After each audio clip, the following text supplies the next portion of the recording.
ഈശോയിൽ സ്നേഹമുള്ളവരെ, യോഹന്നാൻ്റെ സുവിശേഷം 3-ാം അധ്യായത്തിൽ നിന്നുള്ള വചനഭാഗം,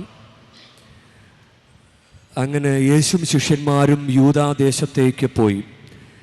അവിടെ അവൻ അവരോടൊത്ത് താമസിച്ച് സ്നാനം നൽകി. അപ്പം യോഹന്നാൻ പിൻവാങ്ങിയിട്ടില്ല. യോഹന്നാൻ കാരാഗൃഹത്തിൽ അടയ്ക്കപ്പെടുന്നതിന് മുമ്പുള്ള സംഭവം. അപ്പോൾ ഈശോ വന്നു, യോഹന്നാൻ നിൽക്കുക തന്നെ ഈശോ വന്നു. യോഹന്നാൻ വന്നത് ഈശോയ്ക്ക് വഴിയൊരുക്കാനാണ്, അനുതാപത്തിൻ്റെ സ്നാനം കൊടുക്കാനാണ് വന്നത്. അപ്പോൾ അത് നടന്നുകൊണ്ടിരിക്കുമ്പോൾ തന്നെ ഈശോ വന്ന് സ്നാനം കൊടുത്തു. സാലിമിനടുത്തുള്ള ഏനോനിൽ വെള്ളം ധാരാളം ഉണ്ടായിരുന്നതിനാൽ അവിടെ യോഹന്നാനും സ്നാനം നൽകിയിരുന്നു. ഈ ചിത്രം ഒന്ന് മനസ്സിൽ കണ്ടേ.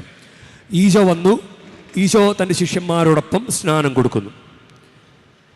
അങ്ങനെ സ്നാപയോഹന്നാൻ തൻ്റെ പണി പൂർത്തിയാക്കിയിട്ടില്ല, തൻ്റെ ശുശ്രൂഷ പൂർത്തിയാക്കിയിട്ടില്ല. സ്നാപയോഹന്നാനും സ്നാനം കൊടുത്തുകൊണ്ടിരിക്കുക.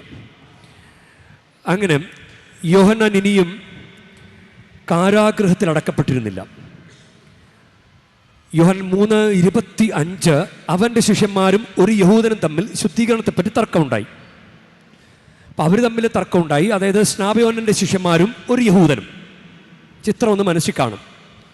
അപ്പോൾ അവർ തർക്കം അവസാനിപ്പിച്ചപ്പോൾ അതിൻ്റെ ഇടയ്ക്ക് അവർ കണ്ട വേറൊരു പ്രശ്നമാണ്. അവൻ്റെ ശിഷ്യന്മാരും ഒരു യഹൂദനും തമ്മിൽ ശുദ്ധീകരണത്തെപ്പറ്റി തർക്കമുണ്ടായി. അവർ യോഹന്നാനെ സമീപിച്ച് പറഞ്ഞു, ഗുരു, ജോർദാൻ്റെ അക്കരെ നിന്നോടുകൂടെ ഉണ്ടായിരുന്നവൻ നീ ആരെപ്പറ്റി സാക്ഷ്യപ്പെടുത്തിയോ അവൻ ഇതാ ഇവിടെ സ്നാനം നൽകുന്നു. എല്ലാവരും അവൻ്റെ അടുത്തേക്ക് പോവുകയാണ്. ഈ കമൻ്റ് ഇത് അവരുടെ ഒബ്സർവേഷനാണ്, യോഹന്നാൻ്റെ ശിഷ്യന്മാരുടെ ഒബ്സർവേഷനാണ്. ഈശോ ദേ വന്നിട്ട് സ്നാനം കൊടുക്കുന്നു. ഈശോ ആണെന്ന് അവർക്കറിയില്ല. ഇവരുടെ കമൻ്റ് പോസിറ്റീവാണോ നെഗറ്റീവാണോ? നമുക്ക് ചിലപ്പോൾ നമ്മുടെ ജീവിതമായിട്ട് ബന്ധപ്പെടുത്തി ധ്യാനിക്കാൻ വേണ്ടിയിട്ട് ഇതൊരു നെഗറ്റീവ് കമൻ്റാണെന്നൊന്ന് വിചാരിച്ച്, അതായത് ഗുരു, ജോർദാൻ്റെ അക്കരെ നിന്നോടുകൂടെ ഉണ്ടായിരുന്നവൻ നീ ആരെപ്പറ്റി സാക്ഷ്യപ്പെടുത്തിയോ അവൻ ഇതാ ഇവിടെ സ്നാനം നൽകുന്നു. എല്ലാവരും അവൻ്റെ അടുത്തേക്ക് പോവുകയാണ്. എല്ലാവരും അവൻ്റെ അടുത്തേക്ക് പോകുന്നു. അങ്ങയുടെ അടുത്തേക്ക് വരുന്നില്ല ആരും. അവിടെ എല്ലാവരും അവൻ്റെ അടുത്തേക്ക് പോകുന്നു. അങ്ങനെ പറയുമ്പോൾ അതൊരു നെഗറ്റീവാണ്. അപ്പോൾ ഇത് യഥാർത്ഥത്തിൽ സ്നാപക യോഹന്നാനെ പരീക്ഷിക്കാൻ വേണ്ടിയിട്ടാകാം. ചിലപ്പോൾ അവർ പരീക്ഷിക്കാൻ വേണ്ടിയിട്ടായിരിക്കാം. ഇത് സ്നാപക യോഹന്നാൻ്റെ മുമ്പിൽ ഒരു സിറ്റുവേഷനാണ്. ദൈവം പരീക്ഷിക്കുന്നതാകും സ്നാപക യോഹന്നാനെ. സ്നാപക യോഹന്നാൻ്റെ മറുപടികൾ ഒരു 4 മറുപടി ഉണ്ട്. 4 മറുപടി ഒന്ന് ശ്രദ്ധിച്ചേ. അതായത് നമ്മളാണെങ്കിൽ ചിലപ്പോൾ അവനോട് ആര് പറഞ്ഞു, അതാരാ, എന്നോട് ചോദിക്കാതെ ആരാണ് അവിടെ വന്ന് സ്നാനം കൊടുക്കുന്നത്? ഞാനിവിടെ നിൽക്കുമ്പോൾ വേറെ ആൾ വന്ന് സ്നാനം കൊടുക്കുന്നു, പിന്നെ എൻ്റെ അനുവാദം വേണ്ടേ? ഇങ്ങനെ പലതരത്തിലുള്ളൊരു റിയാക്ഷൻ വേണമെങ്കിൽ വരാം സ്നാപക യോഹന്നാൻ്റെ ഭാഗത്ത് നിന്ന്. പക്ഷേ സ്നാപക യോഹന്നാൻ പ്രസൻസ് ഓഫ് മൈൻഡ് കീപ്പ് ചെയ്യുന്നുണ്ട്. മനസാന്നിധ്യം അത് വളരെ പ്രധാനപ്പെട്ടൊരു കാര്യമാണ്. പ്രസൻസ് ഓഫ് മൈൻഡ് കീപ്പ് ചെയ്യണം. നമ്മുടെ അനുദിന ജീവിതത്തിൽ നമ്മളിങ്ങനെ പിരികേറ്റുന്ന വർത്തമാനങ്ങൾ പറയും, ഏഷണി കയറ്റുന്ന വർത്തമാനം പറയും. ഉദാഹരണത്തിന് ധൂർത്തപുത്രൻ വീട്ടിൽ തിരിച്ചു വന്നു. അപ്പം മൂത്ത മകൻ വയലിലായിരുന്നു. മൂത്ത മകൻ വയലിൽ നിന്ന് നിന്നപ്പോൾ വീട്ടിലെ നൃത്തത്തിൻ്റെയും പാട്ടിൻ്റെയും സ്വരം കേട്ടു. അപ്പം വീട്ടിലേക്ക് കയറി ചെന്ന് അപ്പാ ഉള്ളാലോ എന്താ സംഭവം എന്നൊക്കെ അന്വേഷിക്കുന്നതിന് പകരം വേലക്കാരനെ വിളിച്ച് ചോദിച്ചു. വേലക്കാരനെ, അത് ലൂക്ക 15:27. വേലക്കാരൻ ആള് വിളഞ്ഞ പുള്ളിയാണ്. പുള്ളി പറഞ്ഞു, നിന്റെ സഹോദരൻ വന്നിരിക്കുന്നു, അവന് വേണ്ടി കാളക്കുട്ടിയെ കൊന്നിരിക്കുന്നു. അപ്പൊ പിന്നെ കോപിച്ച് അവൻ വീട്ടിൽ കയറാൻ വിസമ്മതിച്ചു. മനസ്സിലായോ? ഇങ്ങനെ നമ്മൾ എരുതിയിൽ എണ്ണ ഒഴിക്കുന്ന വിധത്തിൽ ചിലപ്പോൾ ഒരു സിറ്റുവേഷൻ കാണുമ്പോൾ അങ്ങനെ വർത്തമാനം പറയുന്ന ആളുകളുണ്ട്. ചിലപ്പോൾ സ്നാപക യോഹന്നാനെ അങ്ങനെ പരീക്ഷിക്കാൻ വേണ്ടി ചോദിച്ചതാകാം, അങ്ങനെ പറഞ്ഞതാകാം. അപ്പോൾ സ്നാപക യോഹന്നാൻ പറയുന്നത്, ഒന്നാമത്തെ മറുപടി യോഹന്നാൻ 3:27, സ്വർഗത്തിൽ നൽകപ്പെടുന്നില്ലെങ്കിൽ ആർക്കും ഒന്നും സ്വീകരിക്കാൻ സാധ്യമല്ല. അങ്ങനെ ഒരാൾ സ്നാനം കൊടുക്കുന്നുണ്ടെങ്കിൽ അത് ദൈവത്തിൻ്റെതാണ്. സമചിത്തതയോടുകൂടി ഒരു മറുപടി. ഇനി രണ്ടാമത്തെ മറുപടി യോഹന്നാൻ 3:28, ഞാൻ ക്രിസ്തുവല്ല. അപ്പോൾ ഒരാളോട് വന്നിട്ടുള്ളത് ചിലപ്പോൾ ക്രിസ്തുവായിരിക്കാം. ഞാൻ ക്രിസ്തുവല്ല, ഞാൻ മുൻപ് അയക്കപ്പെട്ടവനാണ്. സ്വയം ഒരു അവബോധമുണ്ട്, ഞാൻ ആരാണ്, ഞാൻ ഒന്നുമല്ല, എനിക്ക് അഹങ്കരിക്കാൻ ഒന്നുമില്ല, എനിക്ക് നൽകപ്പെട്ടതേ ഉള്ളൂ. എനിക്കൊരു ഭാഗ്യം കിട്ടി. അങ്ങനെ മറിയത്തിൻ്റെ അഭിവാദനം കേട്ടപ്പോൾ ഉദരത്തിൽ കുതിച്ചു ചാടാൻ, പരിശുദ്ധാത്മാവിൽ നിറയാൻ എനിക്കൊരു ഭാഗ്യം കിട്ടി. ഞാൻ ശാരീരിക ഇച്ഛയിൽ എലിസബത്തിൻ്റെ സക്കറിയായുടെയും ശാരീരിക ബന്ധത്തിലുണ്ടായ കുഞ്ഞാണ് ഞാൻ. പക്ഷേ എനിക്ക് മറിയത്തിൻ്റെ സ്വരം കേട്ടപ്പോൾ എനിക്ക് ഉദരത്തിലൊന്ന് ചാടാനുള്ള ഭാഗ്യം കിട്ടി. അത്ര ഉറക്ക ഭാഗ്യം എനിക്കുണ്ടായിട്ടുള്ളൂ. അങ്ങനെ ഞാൻ ക്രിസ്തുവല്ല, ഞാൻ മുൻപേ അയക്കപ്പെട്ടവനാണ് മാത്രമാണ്. ഇനി മൂന്നാമത്തെ മറുപടി യോഹന്നാൻ 3:29. അടുത്തു നിന്ന് മണവാളനെ ശ്രവിക്കുന്ന സ്നേഹിതൻ അവൻ്റെ സ്വരത്തിൽ സന്തോഷിക്കുന്നു. എൻ്റെ ഈ സന്തോഷം ഇപ്പോൾ പൂർണ്ണമായിരിക്കുന്നു. അതായത് മണവാട്ടിയുള്ളവനാണ് മണവാളൻ. അപ്പോൾ ഈ ക്രിസ്തു മണവാളനാണ്. മണവാളൻ വന്നിരിക്കുമ്പോൾ സ്നേഹിതൻ അടുത്ത് നിന്ന് മണവാളൻ്റെ സ്വരം സന്തോഷത്തോടെ ശ്രവിക്കണം. അതാണ്, അതിനൊരു സന്തോഷമുണ്ട്. ആ ഒരു ആത്മസന്തോഷം, തൻ്റെ ദൗത്യമൊക്കെ പൂർത്തിയാക്കിയത് കൃത്യമായിട്ടുള്ള ആൾ വന്നു എന്നൊക്കെ മനസ്സിലാക്കുന്ന വിധത്തിൽ അടുത്തുനിന്ന് മണവാളനെ ശ്രവിക്കുന്ന സ്നേഹിതൻ അവൻ്റെ സ്വരത്തിൽ സന്തോഷിക്കുന്നു. എൻ്റെ ഈ സന്തോഷം ഇപ്പോൾ പൂർണ്ണമായിരിക്കുന്നു. ഇനി നാലാമത്തെ മറുപടി യോഹന്നാൻ 3:30. അവൻ വളരുകയും ഞാൻ കുറയുകയും ചെയ്യണം. അവൻ വളരട്ടെ, ഞാൻ ഇങ്ങനെ നിന്നോളാം, എനിക്കിത് മതി, ഞാൻ കുറയണം, അവൻ വളരണം. ഇതാണ് ഈ ഒരു ആറ്റിറ്റ്യൂഡ്. ഇത്ര പോസിറ്റീവായിട്ട് സ്നാപക യോഹന്നാന് പറയാൻ സാധിച്ചത് നമ്മളൊന്ന് ധ്യാനിക്കേണ്ട കാര്യമാണ്. ഈശോയ്ക്കും അങ്ങനെയുള്ള സിറ്റുവേഷൻസ് ഉണ്ടായിട്ടുണ്ട്.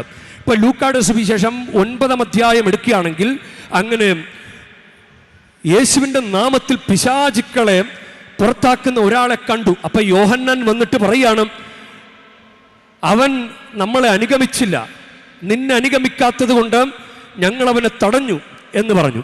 ഇങ്ങനെ ഇഷ്ടപ്പെട്ടില്ല, യോഹന്നാൻ അത് ഇഷ്ടപ്പെട്ടില്ല. സ്നേഹിതനാണ്, യേശു സ്നേഹിച്ചിരുന്ന ശിഷ്യനാണ്. അവിടെ ഒരുത്തൻ നിന്ന് യേശുനാമത്തിൽ കാര്യങ്ങൾ ചെയ്യുമ്പോൾ ഇവൻ പറഞ്ഞതുപോലെ കേട്ടില്ല. അപ്പോൾ സ്നാപയോഹന്നാനല്ല ശിഷ്യൻ, സുവിശേഷൻ യോഹന്നാന് അത് ഇഷ്ടപ്പെട്ടില്ല. അപ്പോൾ ഈശോ പറഞ്ഞ മറുപടി ഇതാണ്, അവനെ തടയണ്ട, എന്തെന്നാൽ നിങ്ങൾക്ക് എതിരില്ലാത്തവൻ നിങ്ങളുടെ ഭാഗത്താണ്. ഇനി അതിനെ തുടർന്ന് സമരിയക്കാരുടെ ഒരു സംഭവമുണ്ട്. അവർ സമരിയക്കാരുടെ ഒരു ഗ്രാമത്തിൽ പ്രവേശിച്ചു. അവൻ ജെറൂസലേമിലേക്ക് പോവുകയായിരുന്നത് കൊണ്ട് അവർ അവനെ സ്വീകരിച്ചില്ല. ഇത് കണ്ടപ്പോൾ സ്വീകരിച്ചില്ല, അവൻ പോവുകയാണ്, അതുകൊണ്ട് സ്വീകരിച്ചില്ല എന്ന ഒരൊറ്റ കാരണം കൊണ്ട് ശിഷ്യന്മാരെ യാക്കോബ് യോഹന്നാനും പറഞ്ഞു, കർത്താവേ, സ്വർഗത്തിൽ നിന്ന് അഗ്നി ഇറങ്ങി അവരെ നശിപ്പിക്കട്ടെ എന്ന് ഞങ്ങൾ പറയട്ടെയോ? അതായത് അവർ സ്വീകരിച്ചില്ല എന്ന ഒറ്റ കാരണം കൊണ്ട് പറയും, ഞങ്ങൾ അഗ്നി ഇറക്കി നശിപ്പിക്കട്ടെ എന്ന്. അപ്പോൾ ഈശോ പറയണം, അവൻ തിരിഞ്ഞ് അവരെ ശാസിച്ചു. അതായത് ആ സിറ്റുവേഷനിൽ വളരെ നെഗറ്റീവായിട്ടുള്ളൊരു കമൻ്റാണത്, വളരെ നെഗറ്റീവായിട്ടുള്ള. ഇങ്ങനെ ആ സിറ്റുവേഷനൊക്കെ ഈശോ നന്നായിട്ട് കൈകാര്യം ചെയ്തിട്ടുണ്ട്. ഇനിയും മറിയം എന്തൊരു പോസിറ്റീവാണ്. ദൂതൻ വന്ന് പരിശുദ്ധാത്മാവിൽ നിറഞ്ഞു കഴിഞ്ഞപ്പോൾ തന്നെ എലിസബത്തിൻ്റെ വീട്ടിൽ പോയി എലിസബത്തിൻ്റെ അടുക്കൽ അഭിവാദനം പറയുന്നു. എലിസബത്തിൻ്റെ ഉള്ളിൽ പരിശുദ്ധാത്മാവ് നിറഞ്ഞ ശിശു കുതിച്ചു ചാടുന്നു. മറിയം എന്തൊരു പോസിറ്റീവാ. ഇല്ല, കാനായിലെ കല്യാണ നാളിൽ സ്ത്രീ എനിക്കും നിനക്കും എന്ത് എന്ന് പറയുമ്പോൾ അവൻ പറയുന്നത് ചെയ്യുവിൻ എന്ന് പറഞ്ഞ് മാറി നിൽക്കുന്ന മറിയം, അവിടെ വളരെ പോസിറ്റീവാണ് മറിയം ഒരു പ്രൊവോക്കിംഗ് പേഴ്സൺ അല്ല, മറിയം വളരെ പോസിറ്റീവാണ്. ഇനിയും നമ്മൾ നടപടി പുസ്തകം 7-ാം അധ്യായത്തിൽ നമ്മൾ കാണുന്നൊരു ആദ്യത്തെ സഭയിലെ രക്തസാക്ഷി സ്റ്റീഫന്റെ നേരെ പല്ലുകടിച്ച് കോപാക്രാന്തരായി വരികയാണ്. അപ്പോൾ സ്റ്റീഫൻ സ്വർഗത്തിലെ നോക്കി, പരിശുദ്ധാത്മാവ് നിറഞ്ഞ സ്വർഗത്തിലേക്ക് നോക്കി, അവിടെ ഈശോ ദൈവത്തിൻ്റെ വലതുഭാഗത്തിരിക്കുന്നത് കാണുന്നു. അവർ കല്ലെറിയുന്നു, മുട്ടുകുത്തി എന്ന് പ്രാർത്ഥിക്കുന്നു, കർത്താവേ, ഈ കുറ്റം അവരുടെ മേലെ ആരോപിക്കരുത്. എന്തൊരു പോസിറ്റീവാണ്. ആ സിറ്റുവേഷനിൽ നല്ല പോസിറ്റീവായിട്ട് പ്രാർത്ഥിക്കാനും പെരുമാറാനും സാധിക്കുന്നത് അതൊരു ദൈവാനുഗ്രഹമാണ്. ഇനി നല്ല കള്ളൻ, 2 കള്ളന്മാരുണ്ടല്ലോ. മറ്റേ കള്ളൻ ദുഷിച്ചു പറഞ്ഞു എന്ന് പറയുന്നത് ലൂക്കാ 23:39. മറ്റേ കള്ളൻ ദുഷിച്ചു പറഞ്ഞു, ഈ കള്ളൻ അവനെ ശകാരിച്ചു, എന്നിട്ട് ഈശോയ്ക്ക് വേണ്ടി സംസാരിച്ചു. ഈശോയ്ക്ക് വേണ്ടി ഇവൻ ഒരു തെറ്റും ചെയ്തിട്ടില്ല, യേശുവേ അങ്ങയുടെ രാജ്യത്ത് നമ്മൾ എന്നെ ഓർക്കണമേ. മനസ്സിലായി, വളരെ പോസിറ്റീവായിട്ട് പ്രസൻസ് ഓഫ് മൈൻഡിൽ ആ സിറ്റുവേഷൻ നന്നായിട്ട് പ്രയോജനപ്പെടുത്താൻ നല്ല കള്ളന് സാധിച്ചു. ഇത് നമ്മൾ ചിന്തിക്കേണ്ട ഒരു കാര്യമാണ്. നമ്മളെ ഏഷണി കയറ്റുന്നവരുണ്ടാകാം, നമ്മളെ ആ സിറ്റുവേഷനിൽ നിന്ന് നമ്മളെ തട്ടി തകർത്ത് നമുക്ക് കിട്ടേണ്ട അനുഗ്രഹം നശിപ്പിക്കുന്ന ആളുകൾ നമ്മുടെ കൂടെ ഉണ്ടാകാം. നമുക്കൊരു നന്മ വരുമ്പോൾ നമ്മൾ വിചാരിക്കും ചിലപ്പോൾ എല്ലാവരോടൊക്കെ നമ്മൾ പറഞ്ഞിട്ടത് ചിലപ്പോൾ അത് നടക്കുകയല്ല, ചിലപ്പോൾ അവർക്കുള്ളിൽ അസൂയ ഉണ്ടാവും. ഇങ്ങനെയുള്ള സാഹചര്യങ്ങളിലും വളരെ പ്രസൻസ് ഓഫ് മൈൻഡ് കീപ്പ് ചെയ്ത് കാര്യങ്ങളൊക്കെ ഒബ്സർവ് ചെയ്ത് ദൈവാനുഗ്രഹത്തോടുകൂടി പെരുമാറേണ്ട ഒരു ജീവിത ശൈലി നമ്മൾ പരിശീലിക്കേണ്ടത് നല്ലതാണ്. ഇന്നത്തെ 1-ാം വായനയിൽ തന്നെ, അതായത് 1 യോഹന്നാൻ 5:14, അത് തുടക്കത്തിലുള്ള വചനമാണ്. ദൈവപുത്രൻ്റെ ഇഷ്ടമനുസരിച്ച് എന്തെങ്കിലും നാം ചോദിച്ചാൽ അവൻ നമ്മുടെ പ്രാർത്ഥന കേൾക്കും എന്നതാണ് നമുക്ക് അവനുള്ള ഉറപ്പ്. അപ്പോൾ അതുകൂടി നമുക്ക് ഇന്നത്തെ ദിവസം ധ്യാനിക്കുമ്പോൾ ദൈവത്തിൻ്റെ ഇഷ്ടമനുസരിച്ച്, ദൈവത്തിൻ്റെ ആ ഒരു പോസിറ്റീവ് ചൈതന്യം, ദൈവം ആഗ്രഹിക്കുന്ന, യഥാർത്ഥത്തിൽ ഈശോ വന്ന് അവിടെ സ്നാനം കൊടുക്കുമ്പോൾ സ്നാപയോഹന്നാൻ യഥാർത്ഥത്തിൽ തൻ്റെ ഉത്തരവാദിത്വത്തിലാണ്, കടമ ചെയ്തുകൊണ്ടിരിക്കുക. യജമാനൻ വരുമ്പോൾ ജോലിയിൽ വ്യാപൃതനായിരിക്കുന്ന ഭൃത്യൻ എന്തിനാ വന്നത്? വഴിയൊരുക്കാൻ, ജനത്തെ ഒരുക്കാൻ, അനുതാപത്തിൻ്റെ സ്നാനം കൊടുത്ത്. അപ്പൊ ഈശോ വന്ന് നിൽക്കുമ്പോഴും ഇവൻ ജോലിയിൽ വ്യാപൃതനാണ്, തൻ്റെ ശുശ്രൂഷയിൽ വ്യാപൃതനാണ്. നമ്മളൊന്ന് ചിന്തിച്ചേ, നമ്മൾ ഈ പരിശുദ്ധ കുർബാന അർപ്പിക്കുമ്പോൾ പോലും നമ്മൾ കർത്താവിൻ്റെ യഥാർത്ഥത്തിലുള്ള മകനും മകളെപ്പോലെ നല്ല ഒരുക്കത്തോടു കൂടിയാണോ? നല്ല സഭ്യമായ വസ്ത്രങ്ങളൊക്കെ ധരിച്ച്, സ്കാർഫൊക്കെ ധരിച്ചിട്ടാണോ? യജമാനൻ വരുമ്പോൾ ആദ്യ കുർബാന സ്വീകരണത്തിന് കൂദാശകൾക്ക് നമ്മൾ കർത്താവിന് മുമ്പിൽ ഉടമ്പടിയെടുത്ത വാക്കു കൊടുത്തതാ. മാമോദീസ ഒരു ഉടമ്പടിയാണ്, കുംഭസാരം ഒരു ഉടമ്പടിയാണ്, കുർബാന സ്വീകരണം ഒരു ഉടമ്പടിയാണ്, സ്ഥൈര്യലേപനം ഒരു ഉടമ്പടിയാണ്, വിശുദ്ധ വിവാഹം ഒരു ഉടമ്പടിയാണ്. ഇങ്ങനെ ഉടമ്പടി നൽകി നമ്മളെ ദൈവം പ്രത്യേകമായിട്ട് പൊന്നുപോലെ സ്നേഹിച്ച ദൗത്യമേൽപ്പിച്ച്, എന്നിട്ട് നമ്മൾ യഥാർത്ഥത്തിൽ നമ്മൾ അങ്ങനെ ഈശോ വന്ന് നിൽക്കുമ്പോൾ സ്നാപയോഹന്നാൻ ജോലിയിൽ വ്യാപൃതനായിരിക്കുന്നത് പോലെ നമ്മൾ കർത്താവ് ഏൽപ്പിച്ചതുപോലെ നമ്മൾ ശുശ്രൂഷയിൽ വ്യാപൃതരാണോ? ഷോർട്സ് ധരിച്ചു വരിക, കുമ്പസാരിക്കാൻ അങ്ങനെ വരിക, ഒന്നോർത്ത് ഇതൊരു കുഞ്ഞു കാര്യമാണ്. അല്ലെങ്കിൽ തന്നെ ഈ തീർത്ഥാടനം വന്നിട്ട് മദ്യപിച്ചിട്ടാണ്, ഇന്നലെ മദ്യപിച്ചിട്ട് ഇന്ന് കുർബാനയ്ക്ക് വന്നിട്ടുണ്ടെങ്കിൽ അപ്പോൾ നമ്മൾ എങ്ങനെയാണ്? അതാണ് നമ്മുടെ സ്വർഗത്തിൽ നിന്ന് നൽകപ്പെടുന്നില്ലെങ്കിൽ ആർക്കും ഒന്നും സ്വീകരിക്കാൻ പറ്റില്ല. അത് പിടിച്ചു വാങ്ങുന്നതല്ല, നൽകപ്പെടണം. അതാണ് ദൈവപുത്രൻ്റെ ഇഷ്ടമനുസരിച്ച് എന്തെങ്കിലും നാം ചോദിച്ചാൽ അവിടെ നമ്മുടെ പ്രാർത്ഥന കേൾക്കും എന്നതാണ് നമുക്ക് അവനുള്ള ഉറപ്പ്. നമുക്കതുകൊണ്ട് ഇങ്ങനെ കുറച്ചുകൂടി പോസിറ്റീവ് ആകാൻ സാധിക്കട്ടെ. ആളുകൾ ഇങ്ങനെ ലോകാരൂപി പെരുകിക്കൊണ്ടിരിക്കുക. ലോകാരൂപി അതായത് ഈ വസ്ത്രധാരണത്തിലുള്ള പ്രശ്നങ്ങൾ, കുർബാന സമയത്ത് ഫോട്ടോ എടുക്കുന്നു, വീഡിയോ എടുക്കുന്നു, ലോകാരൂപി വിവാഹേതര ബന്ധങ്ങൾ, മിശ്ര വിവാഹങ്ങൾ, അതുപോലെ തന്നെ ലിവിങ് ടുഗദർ, മസാജ് സെന്ററുകളൊക്കെ പോക്ക്, ഇങ്ങനെയുള്ള കാര്യങ്ങളൊക്കെ വന്നുകൊണ്ടിരിക്കുമ്പോൾ നമ്മൾ ഈ ലോകാരൂപി പിടികൂടരുത്. കാരണം സ്വർഗത്തിൽ നമുക്ക് നൽകപ്പെടണ്ടേ, പലതും നൽകപ്പെടണ്ടേ. കുഞ്ഞെങ്കിൽ കുഞ്ഞ്, ജോലിയെങ്കിൽ ജോലി, കടബാധ്യതയെങ്കിൽ കടബാധ്യത, എല്ലാത്തിനും ഒരു പരിഹാരം സ്വർഗത്തിൽ നിന്ന് ഉണ്ടാകണ്ടേ. അപ്പോൾ നമ്മൾ യജമാനൻ്റെ ഇഷ്ടത്തിനനുസരിച്ച് വ്യാപൃതരാകണം.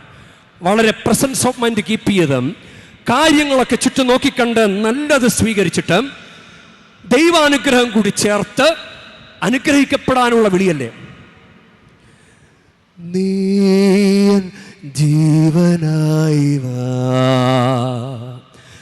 നീ മാനസത്തിൽ വാ, നീ സത്യമായി വാ, നീ സർവമായി വാ,